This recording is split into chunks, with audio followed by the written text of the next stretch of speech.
स्वागत है आप सभी का। खबरों का सिलसिला जारी है। उत्तराखंड में कोरोना वायरस की वजह से लॉकडाउन अवधि का नियम अनुसार पालन होने के कारण चारधाम यात्रा का तीर्थयात्रियों व श्रद्धालुओं के लिए सुचारू रूप से संचालन न होने से टैक्सी मैक्सी महासंघ द्वारा टैक्सी वाहनों के 2 साल की टैक्स माफ़ी व चालकों को अनुदान राशि दिए जाने की मांग को पुनः दोहराते हुए टैक्सी मैक्सी महासंघ के प्रदेश संरक्षक संजय चोपड़ा की अगुवाई में भारत सरकार द्वारा उत्कृष्ट कार्यों में सम्मिलित नैनीताल के सांसद पूर्व प्रदेश अध्यक्ष भाजपा अजय भट्ट से प्रतिनिधिमंडल के रूप में मुलाकात कर अपना प्रतिवेदन सौंपा। देखिए, जब से ये लॉकडाउन की विधि अपनाई जा रही है और 22 मार्च से लगातार सर्वप्रथम रूप से उत्तराखंड का जो मैक्सी टैक्सी महासंघ है, सर्वप्रथम रूप से सबसे पहले केंद्र सरकार और राज्य सरकार से हमारे द्वारा प्रतिवेदन के माध्यम से मांग की गई थी कि तमाम जितना भी उत्तराखंड का मोटर व्यवसायी है, इनकी न्याय संगत मांगों को दृष्टिगत इनके लिए कोई राहत पैकेज घोषित किया जाना चाहिए। क्योंकि आप पूर्व में देखेंगे कि हरिद्वार के अंदर पूर्व में 19 के अंदर ट्रेनों का संचालन ना होने के कारण पहले ही मोटर व्यवसायी और जितना हरिद्वार का व्यापार है पहले ही चौपट हो चुका है। और उसके बाद में ये कोरोना आने के बाद में मैं समझता हूँ बिल्कुल ये जो पर्यटन व्यवसायी है ये पूरा चरमरा गया है। तो मैं कहना चाहता हूँ कि सरकार द्वारा ये विचार किया गया कि इनको राहत पैकेज दिया जाना चाहिए।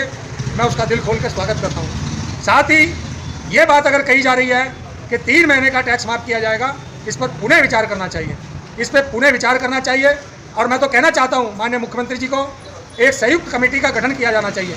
एक संयुक्त कमेटी जिसमें ये मोटर व्यवसायी हो, हमारा व्यापारी वर्ग हो और जिसमें सामाजिक संगठन हो जो इस पर्यटन व्यवसायी की गतिविधियों से जुड़े रहते हैं। इन सबको जोड़कर एक लंबी चर्चा के बाद में कोई योजना बननी चाहिए। आज इन्हीं संदर्भों को दोहराते हुए हमने माननीय हमारे लोकप्रिय सांसद पूर्व प्रदेश अध्यक्ष, जिन्हें भारत सरकार द्वारा उत्कृष्ट कार्यों से सम्मानित किया गया, अजय भट्ट जी को हमने अपना प्रतिवेदन दिया है। और इस आशा के साथ कि केंद्र सरकार को भी और राज्य सरकार को भी मैं समझता हूं अपनी प्रबल संतुति के संगत मांगों को मनवाकर उत्तराखंड के अंदर टैक्सी मैक्सी वाहन स्वामियों से सहित जो भी चारधाम यात्रा से जुड़ी हुई एक्टिविटीज़ हैं, चारधाम यात्रा से जुड़े व्यवसायी हैं, उनको राहत पैकेज दिया जाएगा। इस आशा के साथ हमने इन्हें प्रतिवेदन दिया है और हमें आश्वासित किया है माननीय सांसद जी द्वारा कि निश्चित रूप से आपकी न्याय संगत मांगों को लेकर, चाहे वो कुमाऊं की हो चाहे गढ़वाल की हो, उन न्याय संगत मांगों को लेकर हम भारत सरकार पर आपका प्रतिवेदन भेजेंगे। राज्य सरकार को भी संतुति के साथ भेजा जाएगा और इस पर राज्य सरकार और केंद्र सरकार को फैसला लेना है। हम निश्चित रूप से आभारी हैं भट्ट जी का, जिन्होंने हमारी मांग को दोहराने का काम किया। यदि इसके उपरांत भी यदि हमारी बात नहीं सुनी जाती तो निश्चित रूप से हमारे प्रयास रहेंगे, शांतिवादी तरीके से प्रयास रहेंगे, न्याय संगत रूप से प्रयास रहेंगे और एक रचनात्मक कार्यक्रमों के साथ में हमारे प्रयास रहेंगे।